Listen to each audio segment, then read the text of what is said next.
Hello everyone, welcome to today's show. And if you're joining for the first time, this is part of our e-commerce series for which we meet every Wednesday at 5:30 p.m. Eastern, and we pick one vendor or the solution that we review independently. And for today, we are going to be reviewing the platform called 3dCart. It's one of the e-commerce platform out there, which is very exciting overall. So we are going to have a lot of fun. Before we do that, we are going to start with everybody's intros, and I am going to start with my intro. If you don't know me, I am Sam Gupta. I'm principal at Elevate IQ. Elevate IQ is the independent ERP and digital transformation consulting firm, and all of the e-commerce platforms is what we touch on a daily basis. On that note, I am going to move to Phil for his intro. Hi, everybody. Phil Coerper, Managing Director of Ringling Business Solutions. We help executive leadership teams align their digital strategy with their core business plans, and looking forward to a really good show tonight. Thanks, Sam.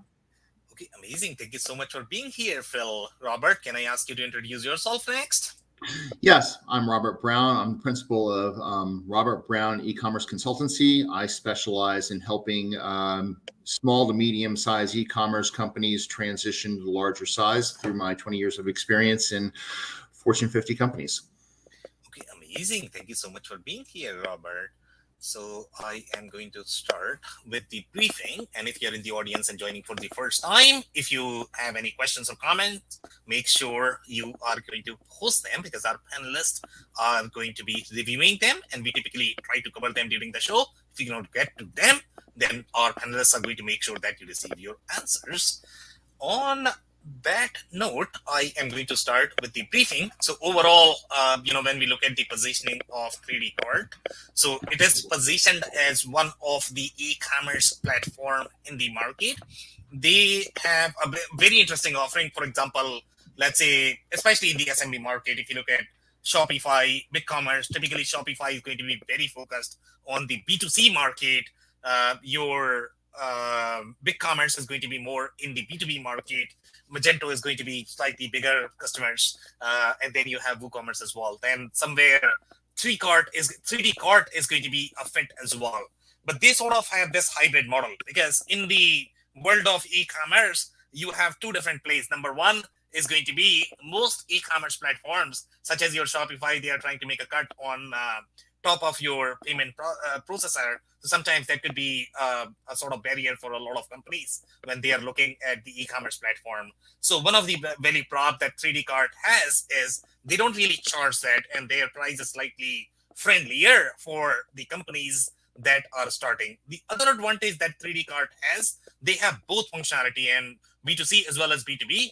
And when I reviewed their capabilities for B2B, some of those capabilities are really deep, to be honest. Okay, so they could be a very good option overall for companies that are trying to build their site.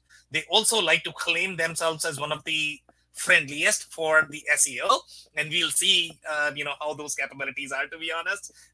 Users have reported that they are really lean, even though they have decent capabilities there. But from the SEO perspective, I don't know how much you can do. They are really opening up the sort of the placeholder for all of the things that you are going to be needing from the SEO perspective. The other factor that with 3dCart is going to be that you can integrate this with anything. Okay, so it's also a cart. That's the reason why they probably used to call it 3dCart, because you can literally integrate this with your WordPress website. Let's say you don't want the full-blown e-commerce platform.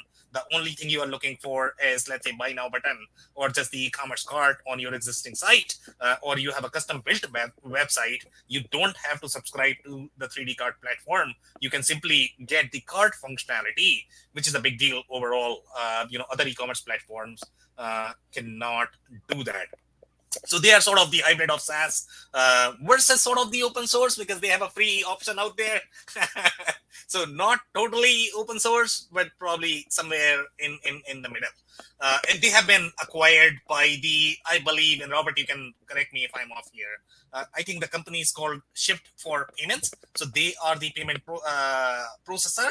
And now they have renamed it as Shift for Shop. So I guess, there is some alignment there. So I'll pause there for some commentary. Phil, Robert. So the Shift for Shop feature is pretty broad. They're dipping their toes in a lot of stuff. So the solutions that they offer are the shopping cart software, enterprise e-commerce, B2B e-commerce, e-commerce automation, point of sale, buy buttons, and subscription software. That's a lot. And with them giving you a free version for the smaller organizations and easily transfer, it can be pretty attractive to smaller organizations looking to wrangle their costs. Yeah, agreed. Phil, any comments? Yeah, I'll hit some of this in some of the slides that are coming up here, Sam. But the Shift for Shop, if you go and look at that website and their functionality, it's going to be really interesting as the hour unfolds to see where these guys fit, because as a consumer in the lane they're in, and there's a lot of functionality, what makes them different is the part that I'm really trying to get my head around. They've got some, you mentioned the shopping cart by itself. That was really great. But also there's a lot more functionality here, like you said, on B2B than may be expected with a platform like this, where you can lead in free. And I think their pricing also is super interesting. Like I said, some of those will get into more details as we go forward, but this is a really interesting one. Yeah, great points, guys.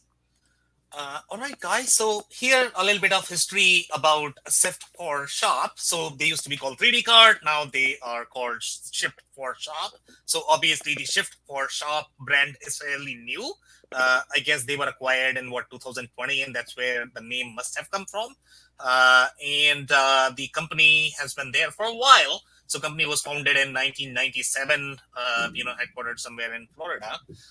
That's not as relevant, I guess. And then until 2010, I think they were bootstrapped. And then they are saying that when it closed $1.25 million in funding, it saw major growth. It was announced as the preferred e-commerce solution for fulfillment by Amazon. Okay, so this is a very interesting point, and I think we should touch on this. So not a lot of e-commerce platform provides that full value. Okay, so when you are going to be working, let's say with Shopify or BigCommerce, for any of the integration, let's say with your Amazon integration, you are going to be paying to another add-on. And that's what we have seen. For example, let's say if you go for Channel Advisor or similar tool, then you are going to be paying for that. In this particular case, you are getting far more value. And that's probably the reason why they grew so fast, because, the smaller merchants were getting far more value because the platform itself was integrated or aligned with the FBA model. And I believe in 2010, FBA model must be very new. Okay, so that's why everybody loved it, because they didn't have to worry about the integration. The integration itself could be extremely expensive, let's say if you're trying to custom integrate. So that's a huge value in my mind. That's when they announced the partnership with Square, and integrate and accept credit card payments through its platform.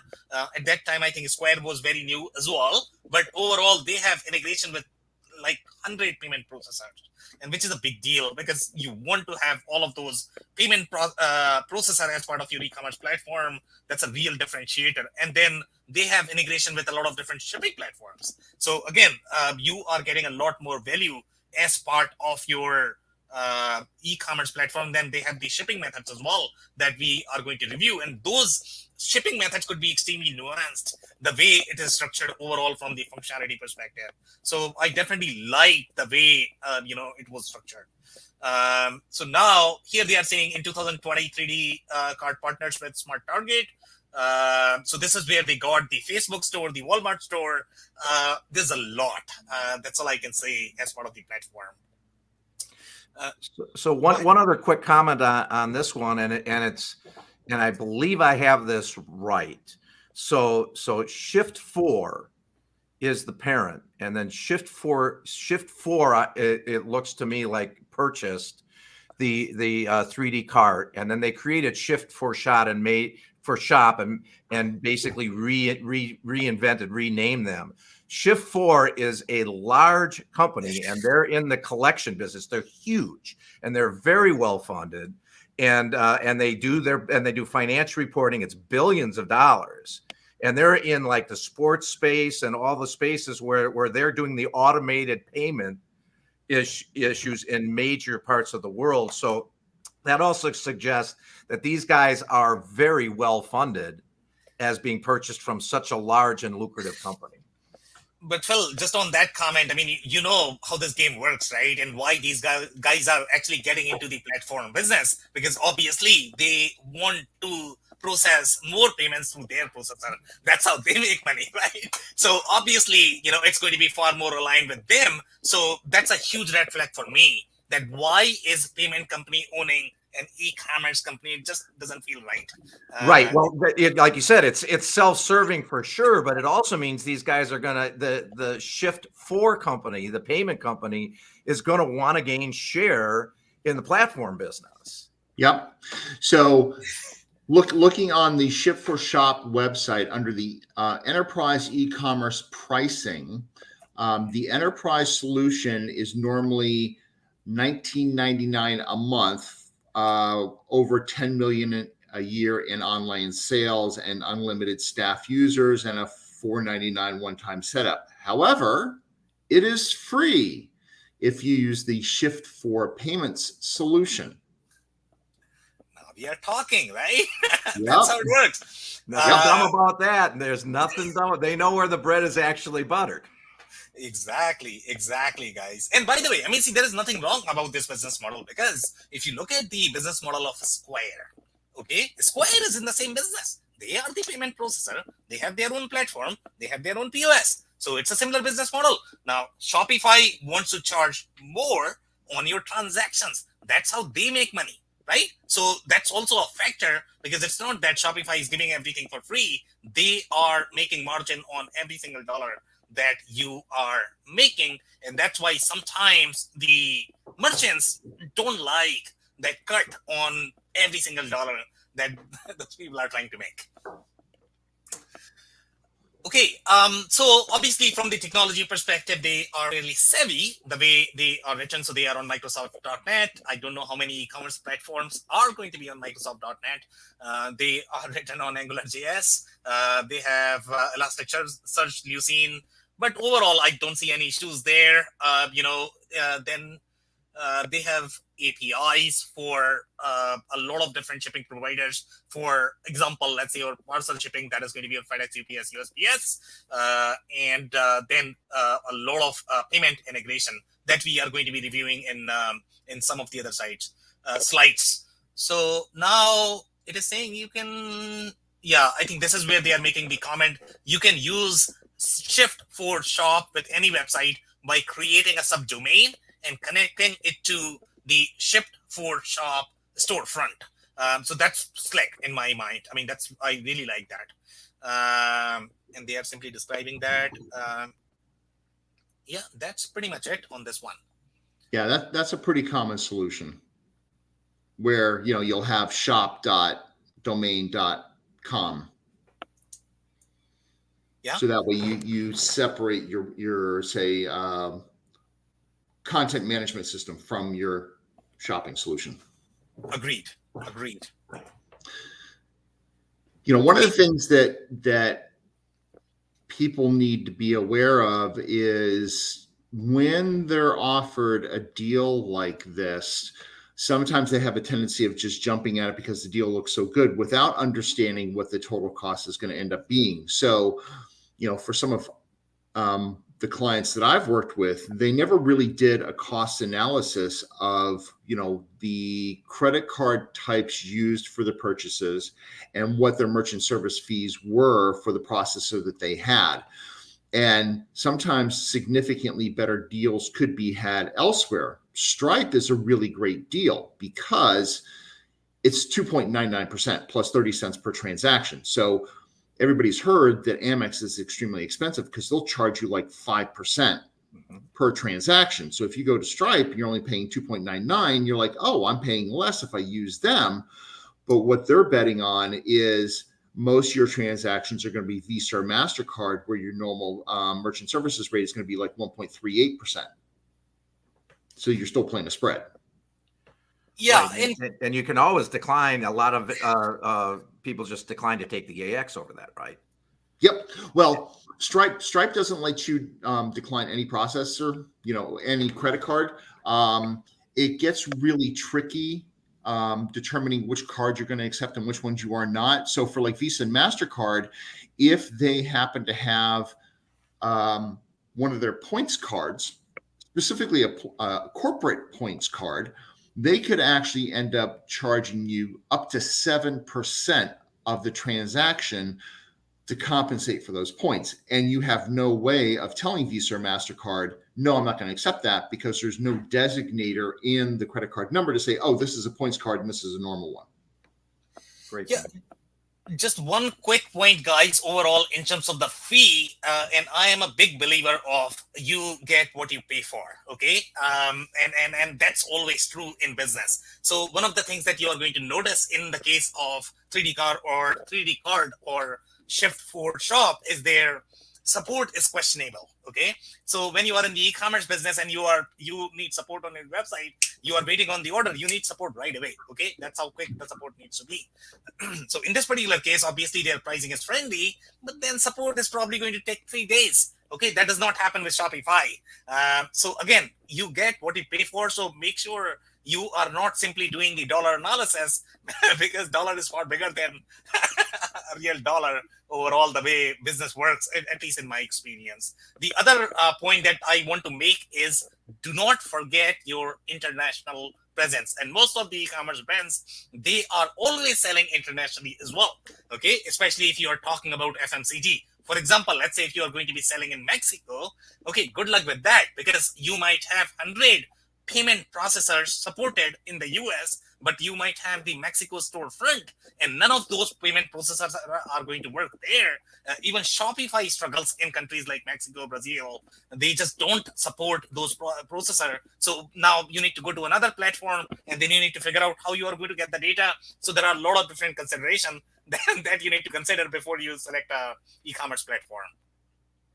Absolutely. I think, for the purposes of this, I mean, because it's an English site, most of the people looking at this will think about, English. I have talked to, and I'm really in awe. I've talked to a lot of Nordic sellers.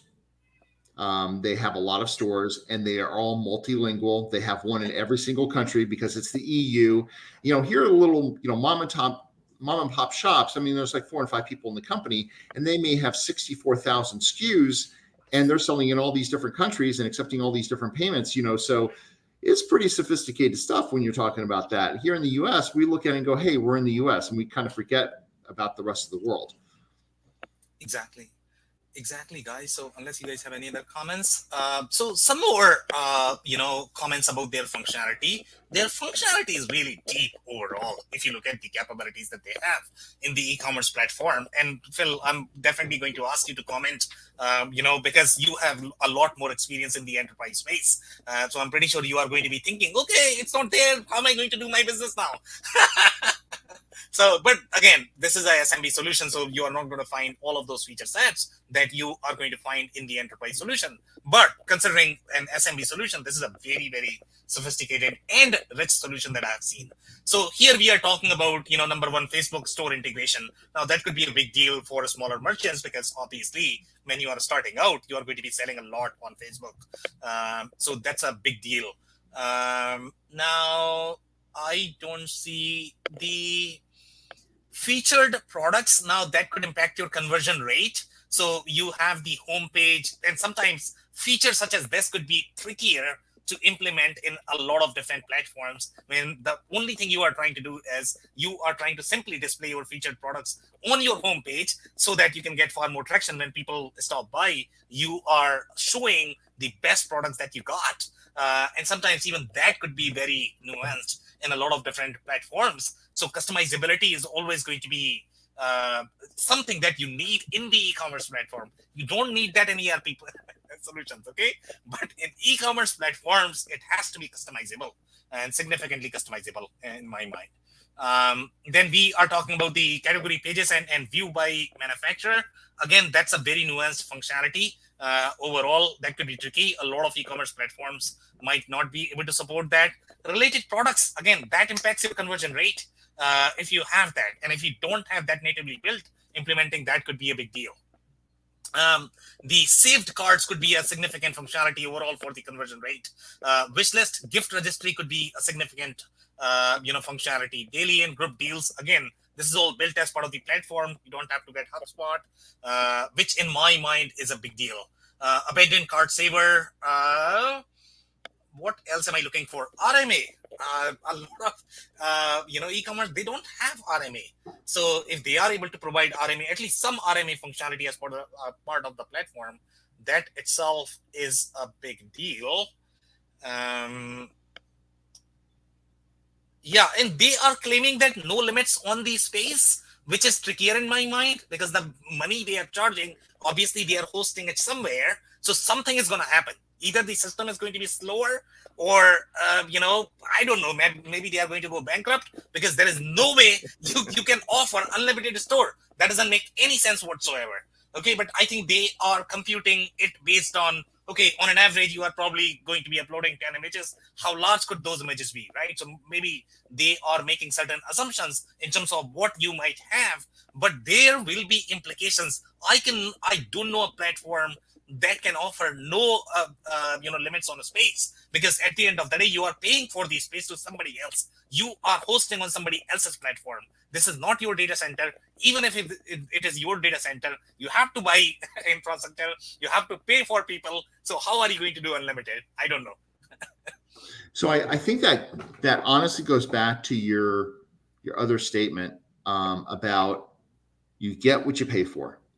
Exactly. It's when you're small and just starting out, trying to get in that startup lean mode as inexpensively as possible to gain some traction. This makes complete sense. But when you reach a certain size, a certain level of sophistication, you need to make sure that you own that, because there's going to be the trade-off of that cost. If to pay for all of this, that means that their processing fees are probably higher than, say, Elevon or Authorize.net or, somebody else.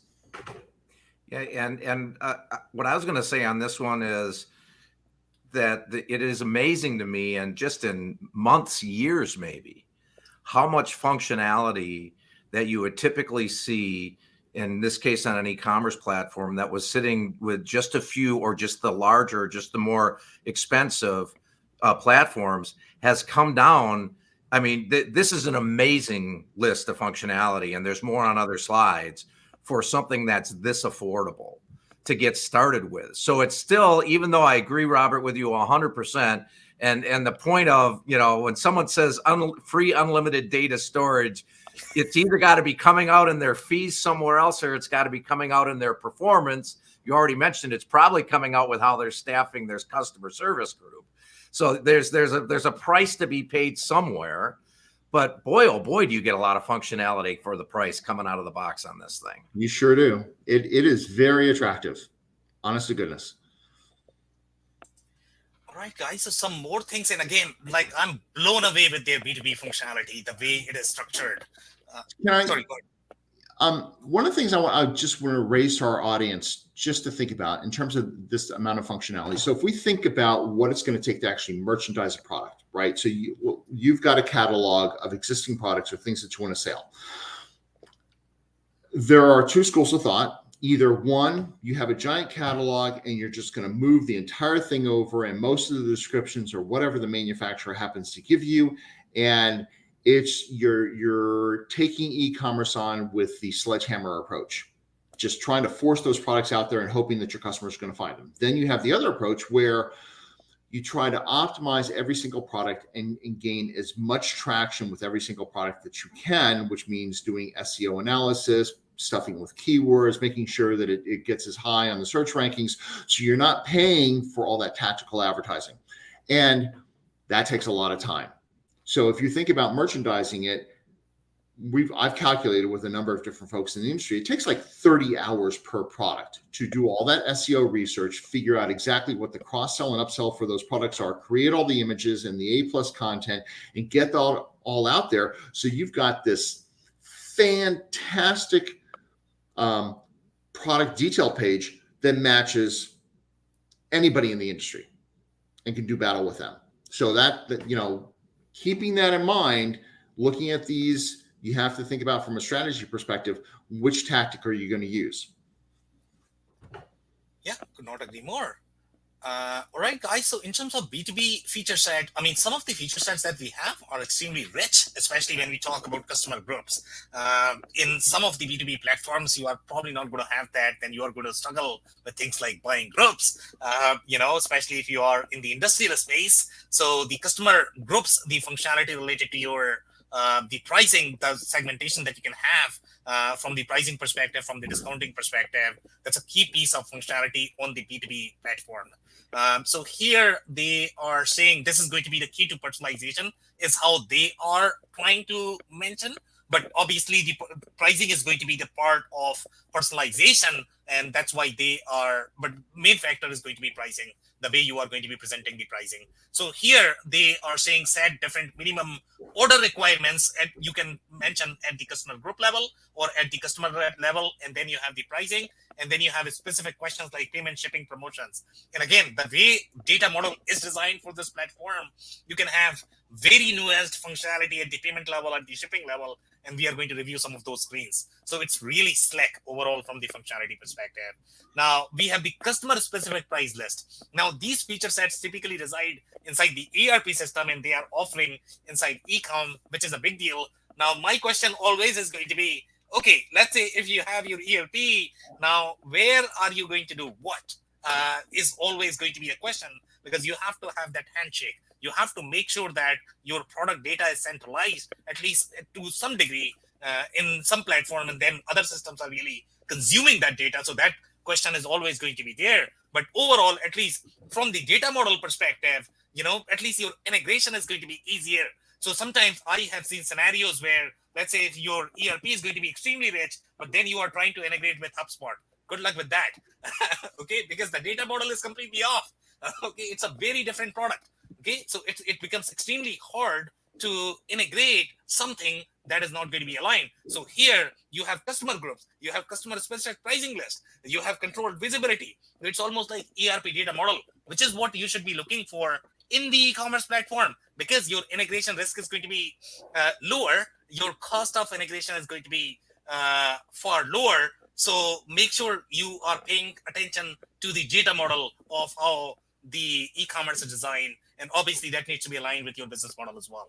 So yes, Sam, on that point, let me put a quick comment out there. That question is getting more and more complex as these front-end e-commerce platforms develop more and more functionality. Now, the source of truth for data still is primarily going to be with your ERP, and the bias there is obvious, but functionality, these e-commerce platforms on promotions, on promotion codes, on different managing different marketing schemes with different marketing groups. You don't want to have the same thing in two places ever, right?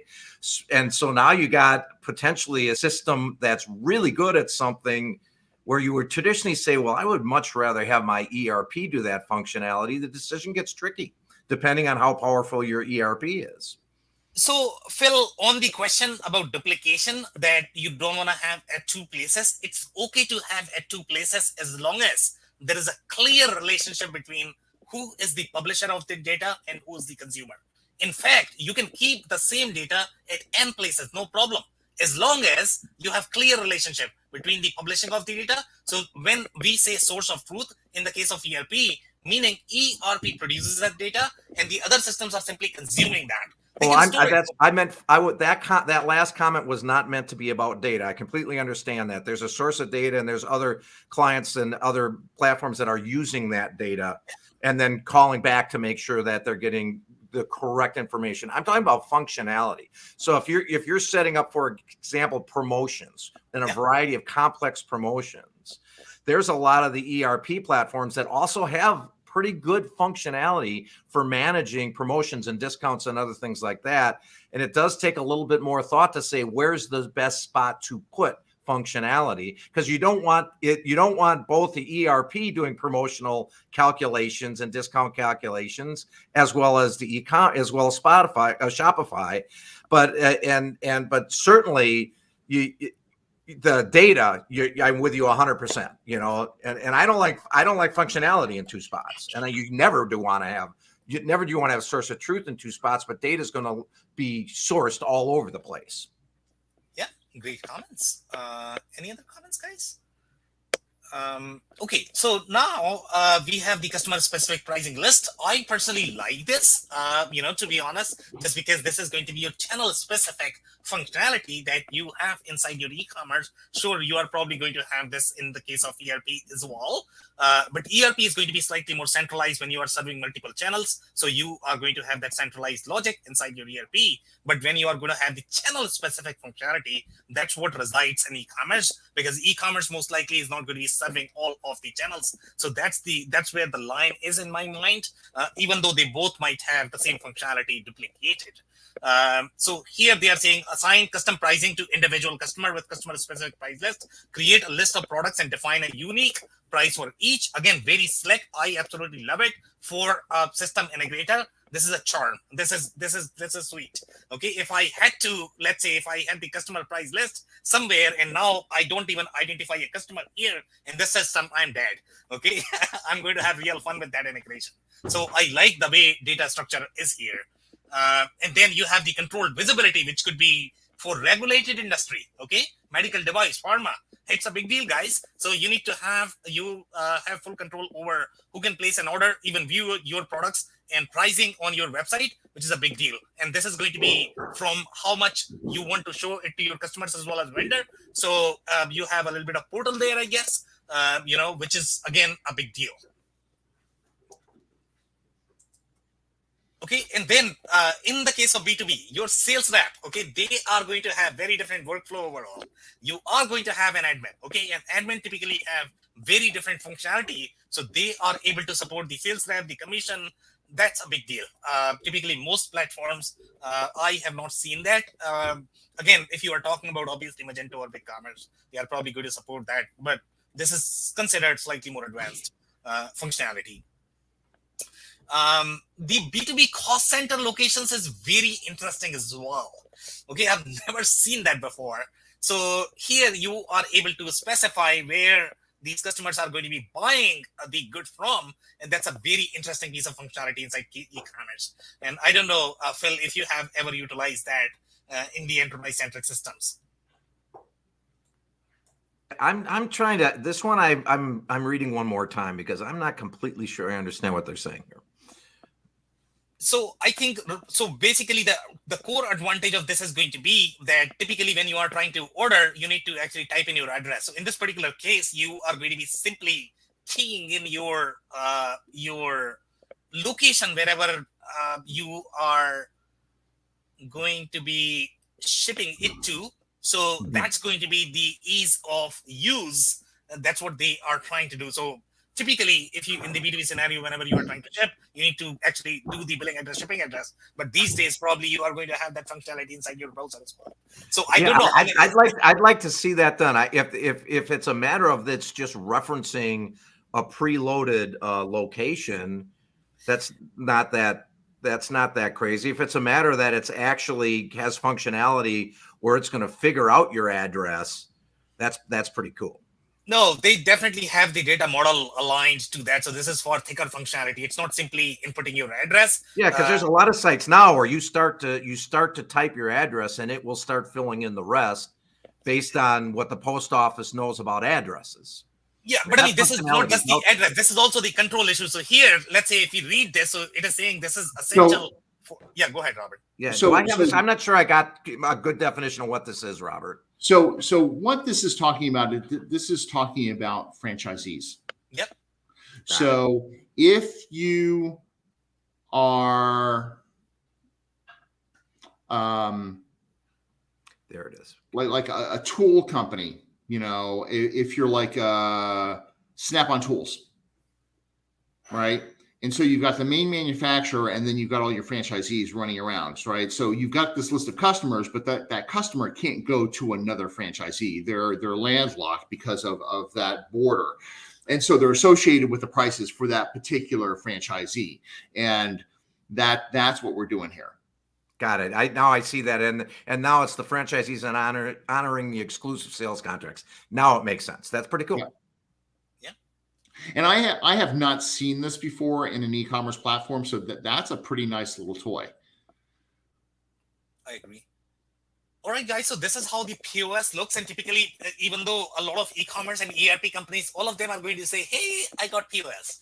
Okay, but the way POS workflow works is very different. Okay, you need to have very different screen layout. The way your cashiers are going to work, they work very differently. So the workflow needs to be customized. You cannot open it in a browser and expose an ERP to them. They are gonna hate it.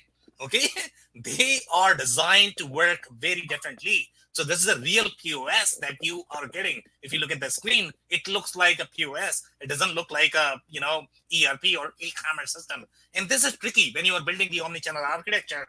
And if your POS is not going to be connected with your e-commerce system, if you are a, let's say, apparel business or any sort of fashion style business, these days you have to have your POS as well as your e-commerce integrated, because the way customers buy, it's just harder, and that is actually going to increase your integration cost. So here you are getting the POS as well as e-commerce integrated.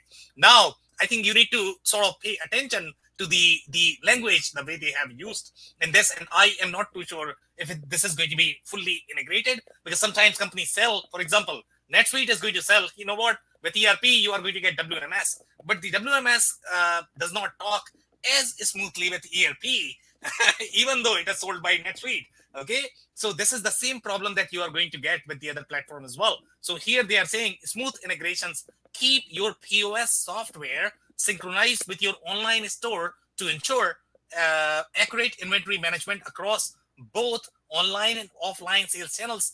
Shift for Shop offers several POS options. Okay, this is where the trick is. So they are not saying this is my POS. Shopify is going to say this is Shopify POS, and this is integrated, cooked as part of the same meal. It's not a different meal that you are trying to eat.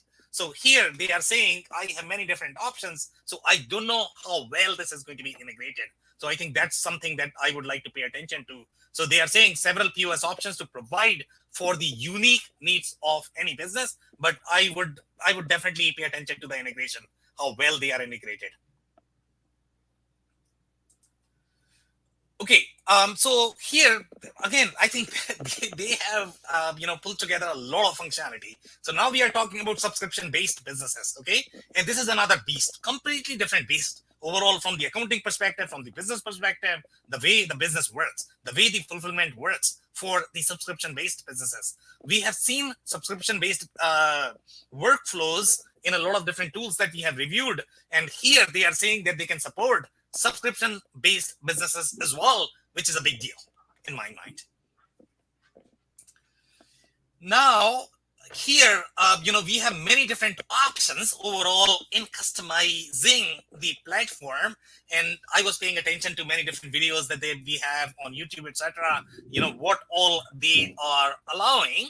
So the overall options that you have in terms of customizations are going to be fairly limited.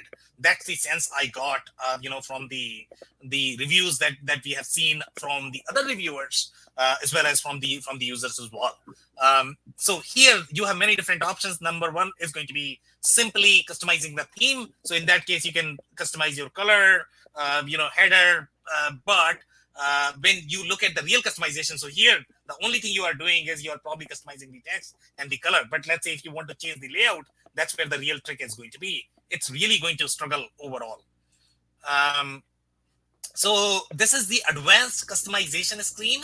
And in the advanced customization screen, so yes, you have a way to create the page. So you can basically create the page as you are going to create. You are going to see it just like you would do it in WordPress. But then let's say if you want to change the layout, it becomes really hard because they are not providing those options. So you are either going to have to find a developer who's going to be creating a custom theme.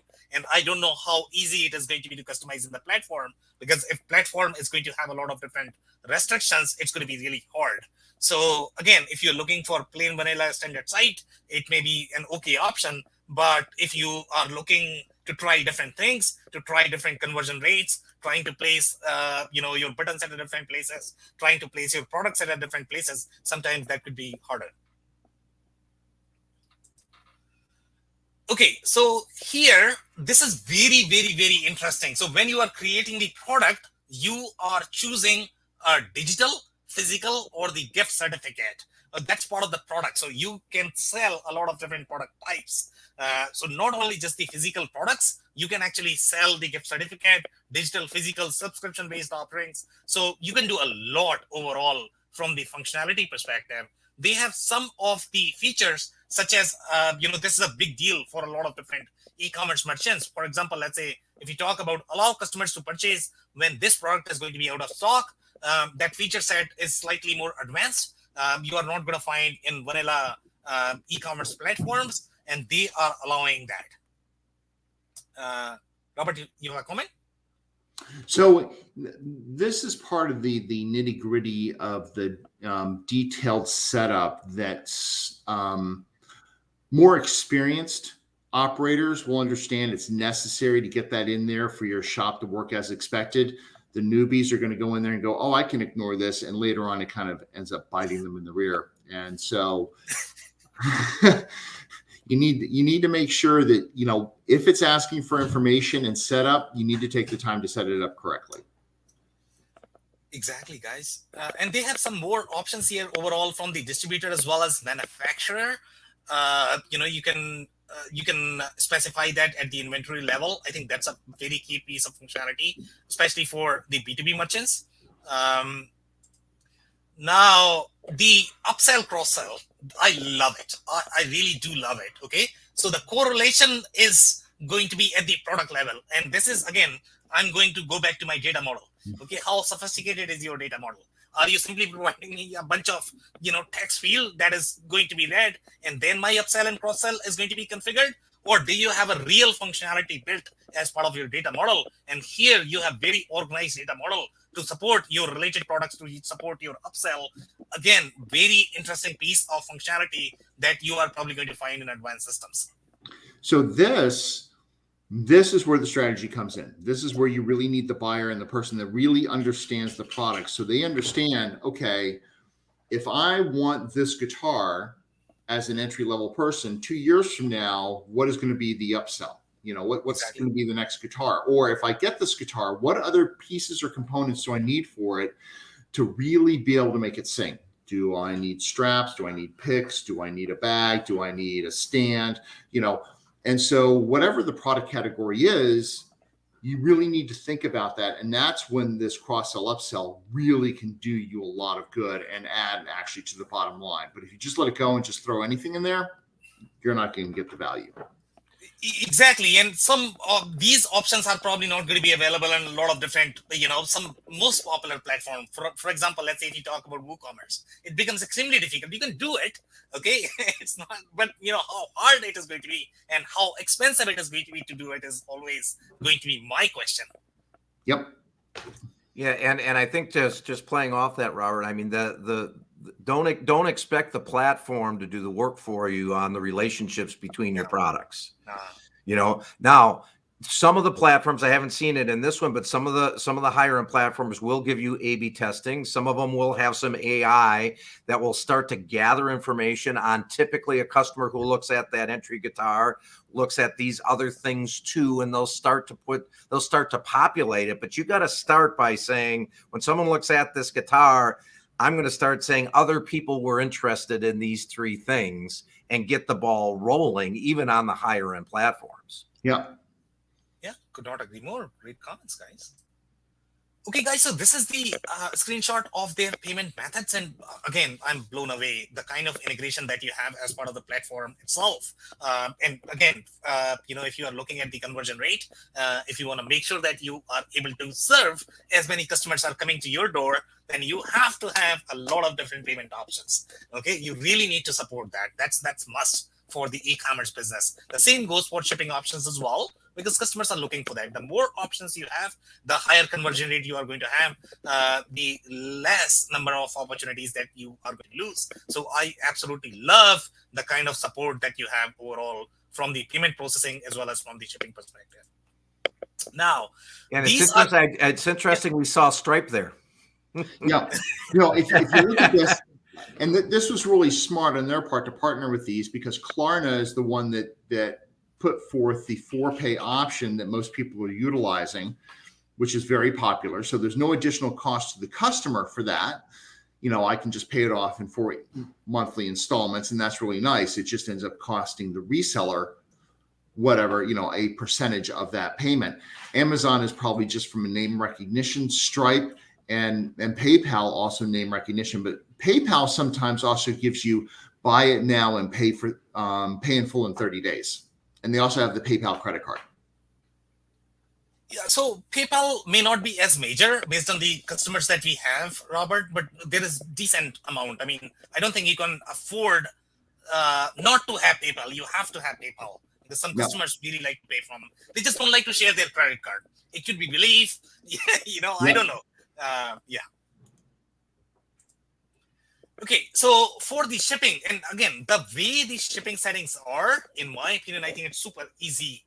You can specify your account. If you have an account, let's say with UPS, and you want to drive those rates, you can do all of that very easily, and you don't really require a technical person for you to be able to set this up properly. So which is really slick overall in terms of the functionality. The shipping methods, this is extremely tricky, okay? And this is where I think you probably would require an expert. And this can drive your conversion rate in my mind. Okay, the kind of shipping method that you are going to have. And by the way, you can specify this at the product level, and they have shown different ways of what all different options that you can offer. And shipping rate typically has the direct implication on your conversion rate. The more options you are going to offer, the way you are going to organize your shipping, it's going to have direct impact on your conversion rate. So I love the way shipping method data model is supported right in the product itself. It's not the afterthought. It's really built as part of the product. Now, gift wrapping option. Now, gift wrapping option is again built as part of the product. Very slick piece of functionality, and I don't know how other platforms are going to handle that. Some platforms are going to be utilizing a lot of different add-ons. So you are working with another vendor that may not integrate as well. You are signing separate contract. In this particular case, you are getting this directly from the vendor, and it's integrated as part of your product options. Okay, the product option itself is a very rich data model, and you have a lot of different things that you can do at the option level. So, and these options are going to be extremely tricky that we are going to see in some of our slides as well, which is going to be, let's say, if you have style color, sometimes that could be very tricky functionality to manage overall on the e-commerce platform. So this is how the options is used, and this is the size, color, etc. Again, data model is extremely rich. What they are able to do here.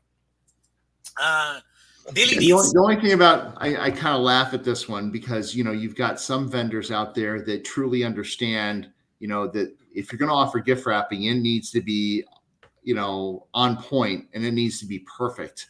And you've got others that it looks like it came out of Duck Dynasty. So you have to have, the resources necessary to actually be able to offer these options. Yeah, could not agree more. Daily deals is not built as part of the product, so this is probably their add-on that they have added. But the way the daily deals look, you have a lot more flexibility overall, where you can place the widget, and that itself is a very key piece of functionality in driving your conversion rate, in my mind. Mm-hmm. I love this one. Okay, this is awesome, phenomenal. This is the import-export screen, and you can get a lot of data out and a lot of data in a very easy manner.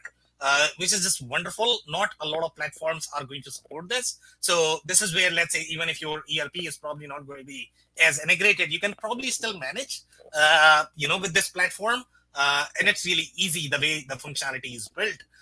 So they are providing a lot of options overall in terms of promoting, importing your pricing, exporting your products. You can do a lot of things from here.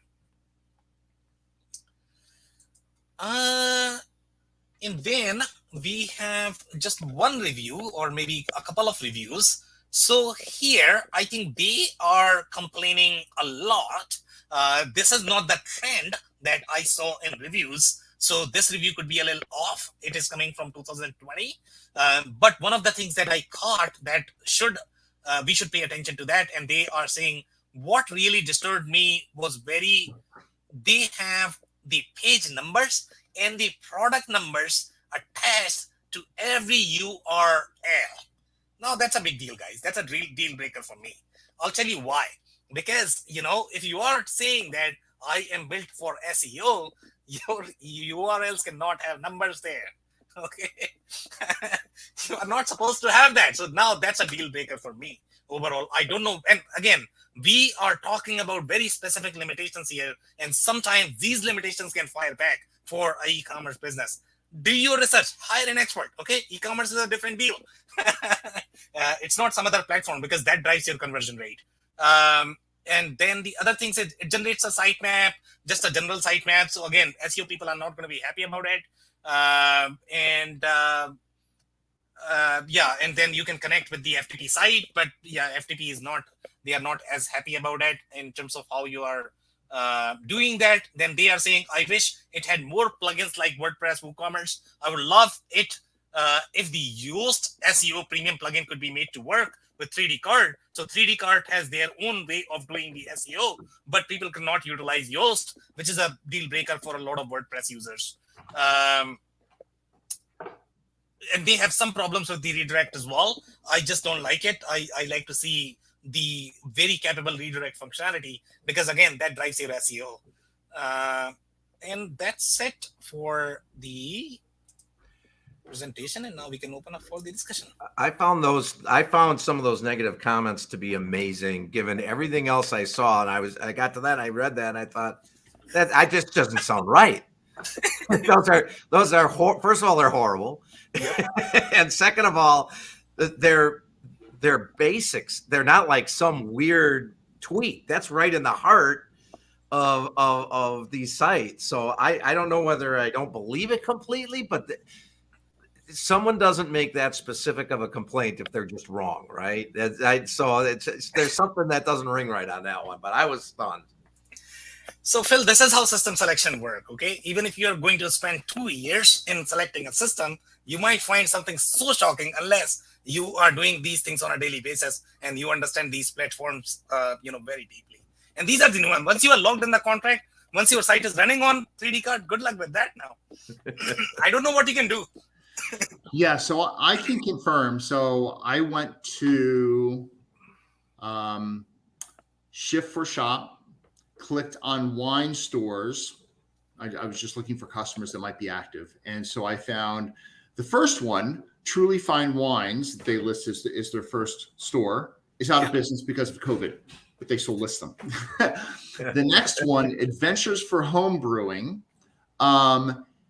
They do have the product number in the URL. So it's homebrewing.org, products, 5-gallon stainless steel brew pot variant, and then a number string.